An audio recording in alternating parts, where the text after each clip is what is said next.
This is Channel 25 WVTT Olean.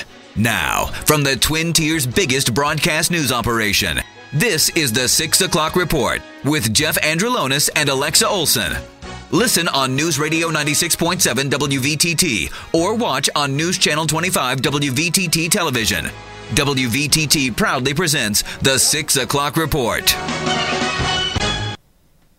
Good evening and happy Thanksgiving. I'm Alexa Olson. And I'm Valerie Tysaner. Jeff Andrulonis is off tonight.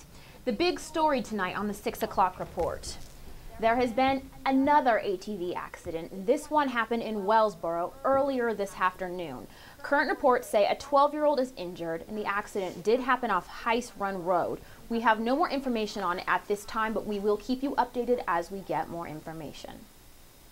Well, Valerie, Olean had its annual turkey trot earlier this morning, started around 9 a.m., and participants met at St. Bonaventure's University. Now, a lot of the participants brought non-perishable food items to be donated to the Olean Food Pantry for Thanksgiving today.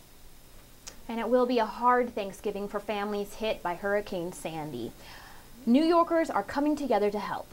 5,000 bleacher seats along the Macy's Thanksgiving Day parade route were set aside for families affected by Sandy. And the city has dozens more food distribution sites and food trucks in the Rockaways, Coney Island, and other areas that were hit particularly hard by the storm. And lots of shoppers are gearing up for Black Friday, but that might be starting tonight at midnight instead of actually tomorrow. Now, many retailers are beginning to stay open on Thanksgiving. The National Retail Federation says only 3% of people hit the stores on Thanksgiving in 2009. That rose to 9% in 2010, but then a huge uptick in 2011. 25% of people were shopping on Thanksgiving. Well, just last week we celebrated Veterans Day, and now we're finding out that deceased veterans from Pennsylvania's northern tier may no longer be able to receive funeral honors. Pennsylvania Adjunct General Wesley Craig yesterday received a strong letter of condemnation from State Senate President pro tempore Joe Scorinati, whose district includes Pennsylvania's northern tier, after the senator learned that the Pennsylvania Army National Guard is now limiting funeral honors to within 100 miles of Pennsylvania and Fort Indiantown Gap. Our area exceeds 100 miles.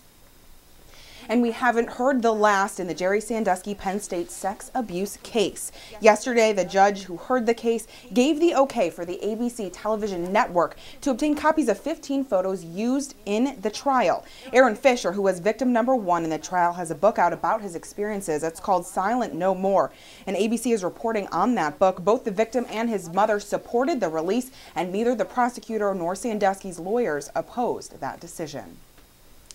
A Buffalo Bills player is in some hot water after getting into an altercation with a Delta flight crew member. Bills cornerback Lettuce McKelvin was repeatedly asked to turn off his cell phone and place his baggage in the overhead compartment. A Bills spokesperson says McKelvin refused to comply, and at some point there was an incident with the flight crew. McKelvin was met at the gate by authorities and issued a $75 fine. The Global News Update is next. You're not going to want to miss it. Keep it here. It's Turkey Day. We'll have more next.